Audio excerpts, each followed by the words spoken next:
Abang ada follow Muis Chicken tak? Tak ada. Ha? Saya dah tunggu lama dah. Dah tunggu lama? Daripada pukul 4:30 tadi. Ya ke? Sebab? Tunggu nak dapat ni. Masya Allah. Kita nak tanya, awak follow Muis Chicken tak? Follow? Cuba tengok. Boleh, dah follow guys. Follow. So kalau dah follow, kita nak bagi chicken tenders. Terima kasih. Satu lagi. Dah Okey. follow Abang Muis tak? Dah. Ya ke? Ya, semestinya. Cuba tengok.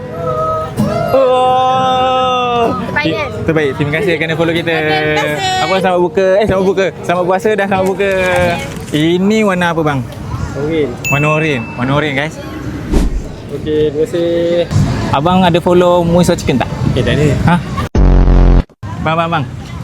Nak tanya, abang kenal Muis Chicken tak? Kenal? Ada follow Muis Chicken tak? Ada. Cuba tengok. Bukan tu bang.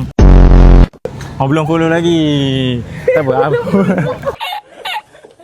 Abang follow sekarang, saya bagi chicken tenders. Tanya abang. Okey. Pernah makan Muis Chicken tak? Benar. Selamat puasa dan selamat buka. So, selesai sudah kita kongsi rezeki dengan orang-orang Muar. So, korang komen, cuba komen nak kita terjah bazar mana lagi lepas ni untuk kita kongsi rezeki dengan orang-orang terdekat kat situ. Apa pun jangan lupa follow Muis Chicken dan Abang Muis.